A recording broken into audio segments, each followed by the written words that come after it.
और जब तक जवाब ना मिले तब तक ढेर सारे सवाल ऐसे हैं जो हमेशा खुले रहेंगे और उनके जवाब निवेशक ढूंढने की कोशिश करेंगे, अदानी ग्रुप ढूंढने की कोशिश करेगा और पूरा बाजार भी। कुछ बड़े सवाल अभी भी बाकी रह जाते हैं, वो बड़े सवाल हम आपके सामने रखना चाहते हैं कि जैसा कि हिडनबर्ग ने चुनौती दी है अदानी ग्रुप को कि आप चाहें तो हम पर अमेरिका में आकर केस करें, क्या अदानी ग्रुप वाकई में अमेरिका में जाकर ये कानूनी लड़ाई लड़ने की कोशिश करेगा हिडनबर्ग के खिलाफ, जिससे कि निवेशकों को पिछले 2 दिनों में जो भारी भरकम नुकसान हुआ है अदानी ग्रुप के शेयरों में और ओवरऑल मार्केट में भी, उसकी भरपाई डायरेक्टली ना सही इनडायरेक्टली किसी तरह से हो पाए।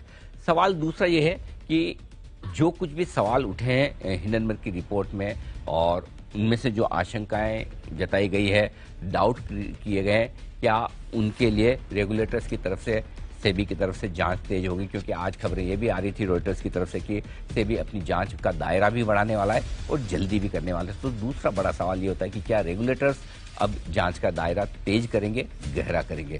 तीसरा और सबसे बड़ा सवाल इस वक्त सीधा सीधा जो अदानी एंटरप्राइजेस के सामने, अदानी ग्रुप के सामने है, वो है एफपीओ। एफपीओ 20,000 करोड़ का अब तक का सबसे बड़ा प्राइवेट सेक्टर एफपीओ खुला हुआ है। बंद होना है 31 तारीख को, मंगलवार को। अभी तक कोई खास नहीं के बराबर रेस्पॉन्स है।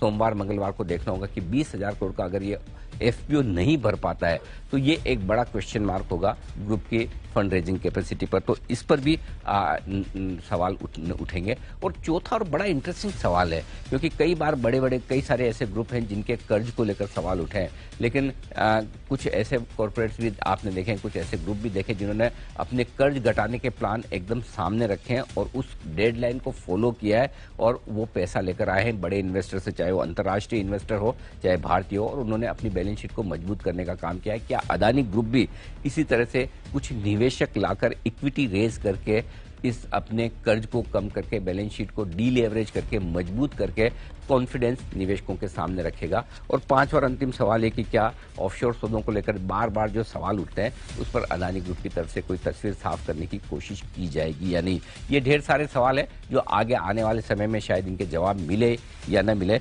लेकिन सवाल ये हमेशा खड़े रहेंगे। तो इस वक्त जो कुछ भी हुआ है पिछले 2 दिनों में, क्या सही है क्या गलत है ये वक्त बताएगा, लेकिन एक बात जो सही है, सच है और आप सबके सामने, वो ये कि 2 दिनों में अदानी ग्रुप के शेयरों में निवेशकों का और पूरे बाजार में इन्वेस्टर्स का भारी भरकम नुकसान हुआ है, जिसकी भरपाई कब और कैसे होगी इसका जवाब किसी के पास नहीं। इस खास शो में इतना ही। आप सबका बहुत बहुत धन्यवाद। बने रहिए हमारे साथ जी बिजनेस पर। नमस्कार।